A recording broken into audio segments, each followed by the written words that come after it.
উপরের কোটিটা তোমরা দেখতেই পারতেছো এতটা বেশি কালারফুল। তোমরা জাস্ট দেখো কি পরিমাণে, আমি জাস্ট একটু ঘুরে দেখাই, এত বড় ঘের। হ্যাঁ, যে কোনো হলুদের প্রোগ্রাম হোক, যে কোনো প্রোগ্রামে পরে ফেলার জন্য একদম পারফেক্ট।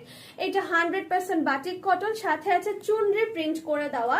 কালারটা খুবই বেশি সুন্দর, একদম চকচকা ঝকঝকা একটা কালার। ওকে, নেকের ডিজাইনে এখানে সুন্দর করে এখানে লেসিং করে দেওয়া আছে। লেসটা তোমাদেরকে দেখিয়ে দিচ্ছি, সিকোয়েন্স এবং ফয়েল ফেব্রিক দিয়ে ওয়ার্ক করে দেওয়া, একদম 0 সাইজের সিকোয়েন্স এখানে ইউজ করা হয়েছে।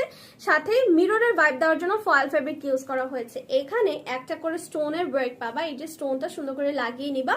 ওকে, এবং দেখো এখানে ডিজাইনটা কিন্তু ঠিক এভাবেই পড়বে। এন্ড বডির যে পার্টটা আছে, বডির পার্টটাতে আমরা গ্লাস ওয়ার্ক বসিয়ে দিয়েছি। দেখো গ্লাসগুলো কাঠালি কালারের মধ্যে গ্লাস বসিয়েছে, এবং এই মিডলের পার্টটাতে একটু বেল্টের মতো করে দেওয়ার জন্য দেখো ফিটিংটা না অনেক বেশি সুন্দর আসবে। ওকে, একদম বাটারফ্লাই আকারে আসছে, সাথে আছে